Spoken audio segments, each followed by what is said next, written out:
Hi there. I am so glad you're here with me today because today I want to talk about the customer that many of us in retail are seeing more and more every single day. Every day. The teenager.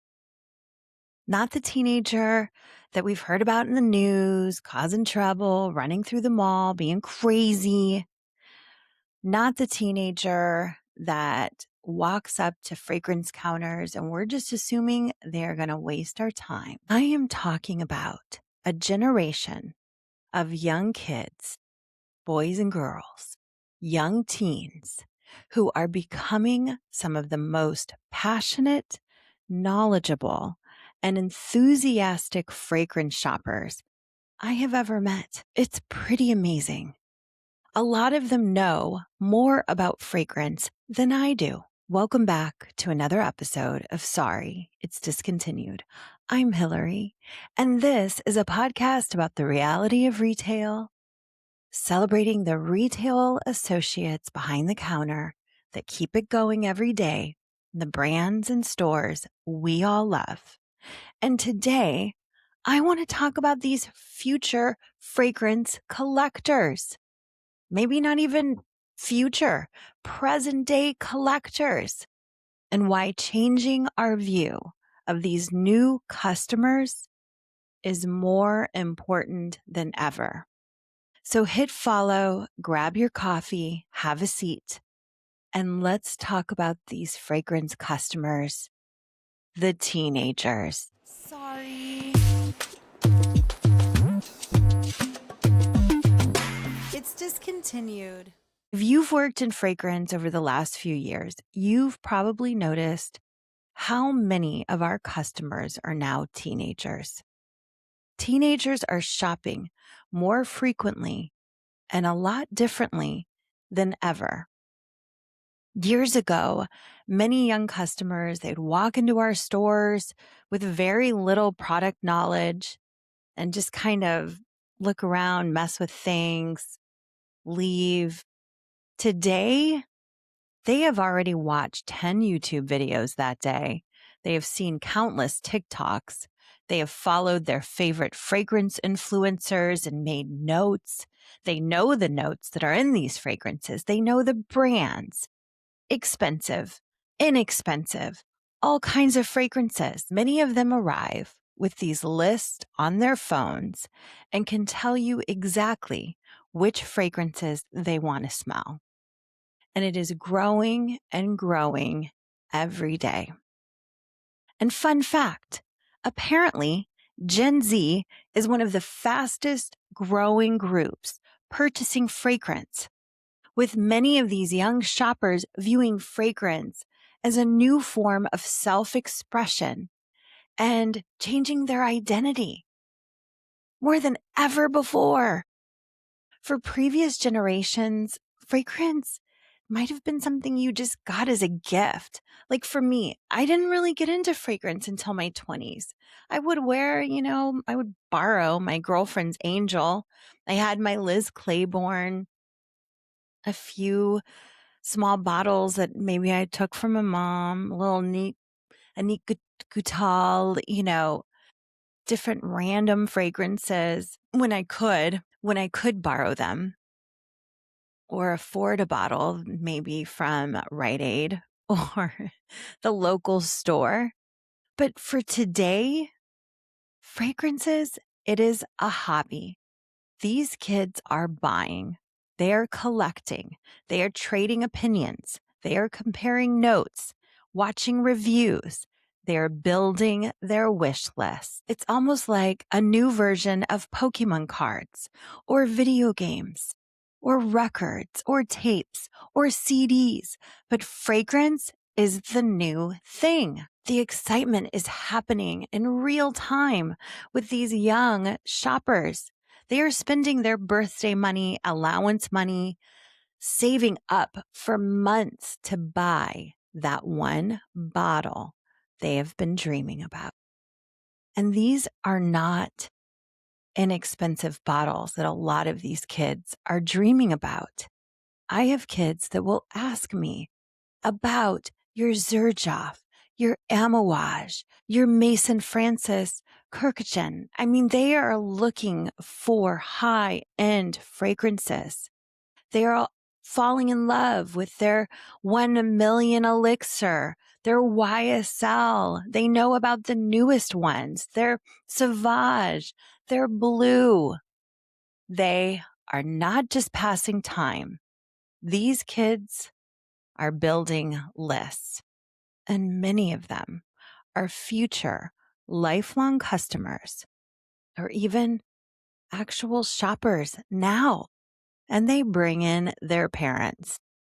Some of them, they are more fragrance experts than some of the experts that I know.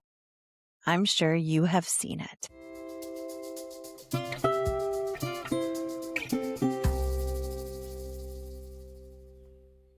Now, a lot of my friends and colleagues, people that I work with in different stores, a lot of them have already made up their minds about these kids. They've made up their minds before a teenager even says hello, if they have the confidence to do so, because a lot of times they're really nervous when they walk up to these counters. We assume the worst. They're going to spray everything. They're not going to buy anything. They're going to waste my time. They're just going to steal my testers.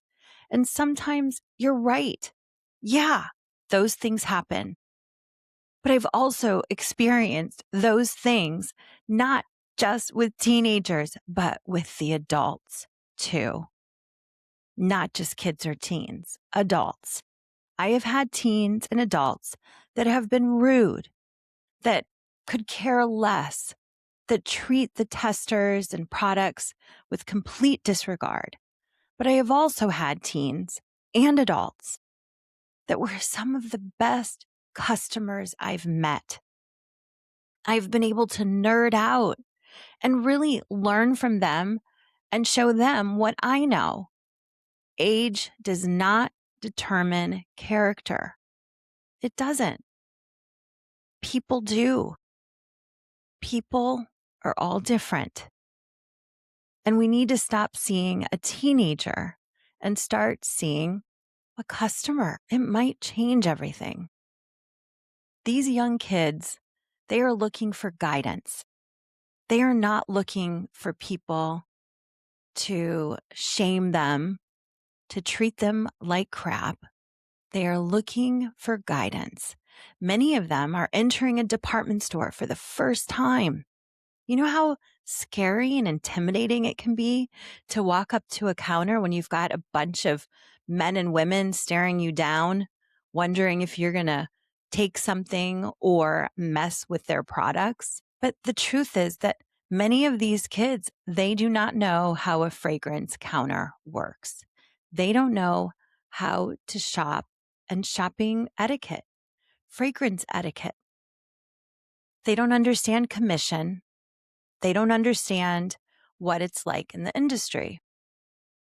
But what if these stores, all of us, can be a place where we guide them and teach them? We can actually teach them how to test a fragrance, how to compare scents, how to ask questions, how to shop respectfully, and how to interact with people. Think about the people in your life who took the time to show you things, to educate you. Even though you were young and you were a kid, they cared.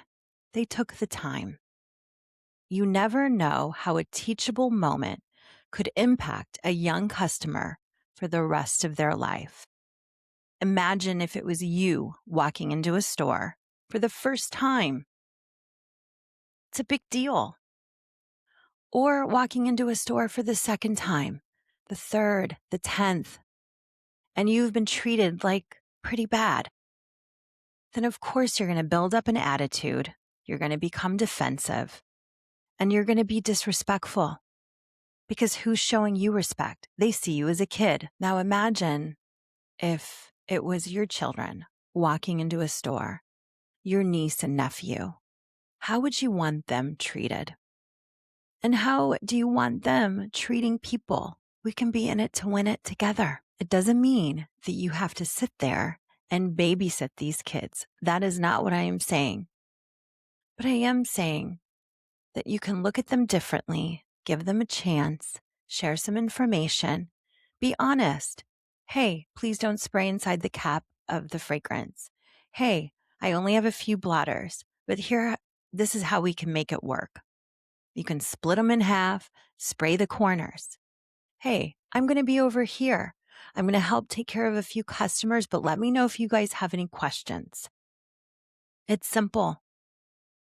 And then they will respect you more for it, and they will respect the counters and the fragrances more. Right? Am I the only one? Maybe it's because I'm a mom. I don't know.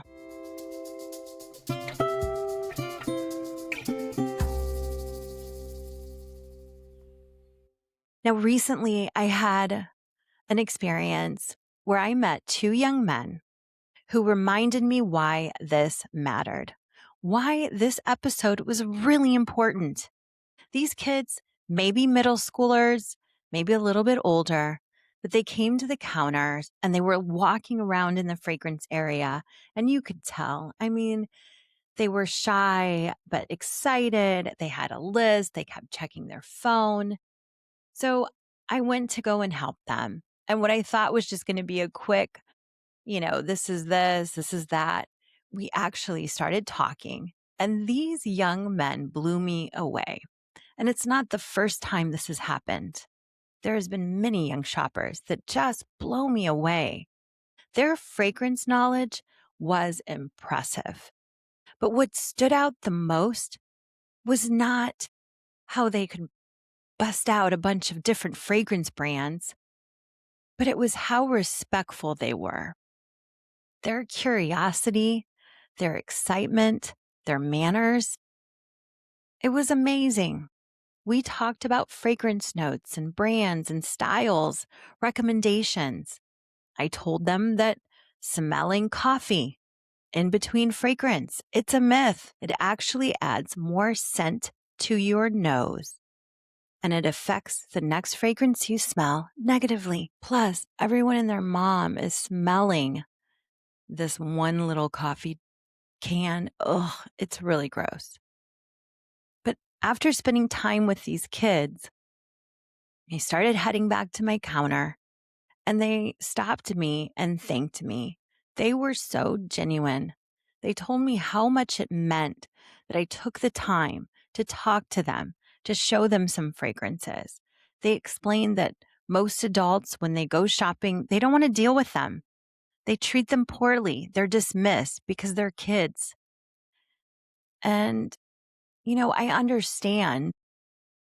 I understand their perspective, and I can understand why a lot of my retail family, we just don't want to mess with it.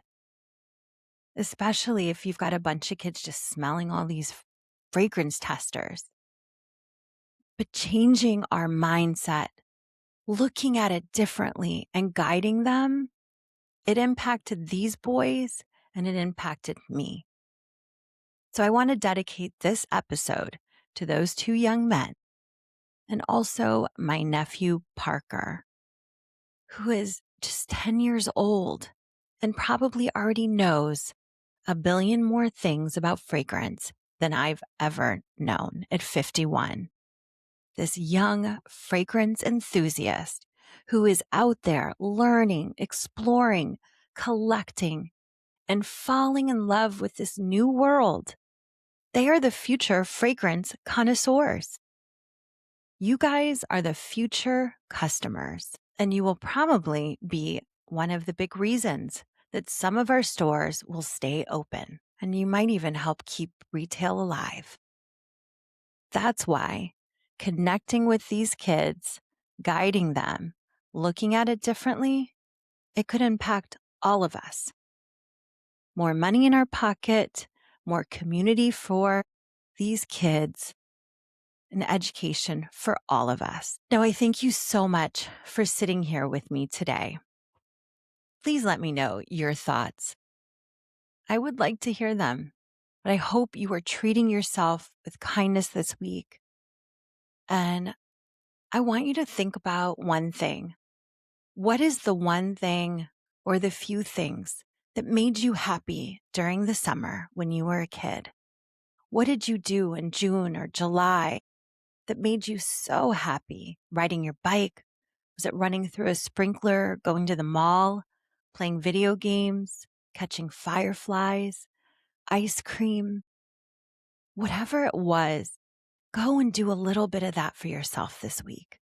Life is moving fast, and we need to reconnect with the things that once made us smile. Don't forget to do that. And this brings me to Maybelline Kissing Potion Lip Gloss. This was something I loved when I was a kid. It smelled good, and I remember getting one. I must have been from my mom at the grocery store at Bueller's in Medina, Ohio, Medina. But this lip gloss, of course, they don't make it anymore. Do you remember those little roller ball glosses or like glossy oils? They were like sweet and smelled so good. Well, recently I found a Kissing Potion Rollerball lip gloss from this website called Tint Cosmetics. They specialize in recreating nostalgic lip gloss flavors. It's so fun. They're inspired by the originals. You have to check it out. Anyway, I thank you again for listening, and I appreciate my retail community and all of you out there. Please remember to shop in your local stores, support your sales associates, and smile, whether you are behind the counter or in front of it. I'll see you next time. Okay. Bye. Thank you so much for listening to Sorry, It's Discontinued, the podcast that brings you the reality of retail and the people, brands, stores, and products we all love. If you enjoyed today's episode, hit follow, leave a review, or share it with a fellow retail warrior. You can always connect with me or support the show at sorryitsdiscontinued.com or buymeacoffee.com/sorrypodcast. Now, this podcast is independently produced and not sponsored by any brand, company, or organization. All views, opinions, and personal stories shared are their own and do not represent any retailer or brand mentioned. Brand names, product references, and service mentions are included for storytelling and commentary purposes only. But I thank you so much for sitting with me today. And remember, continue to shop in store, support your local stores and your local sales associates. You can even call them and order. It's amazing. And every visit helps keep these stores open so we can all continue enjoying real in-person retail therapy. And I'll see you next time. I appreciate you so much. Bye. Sorry. It's discontinued.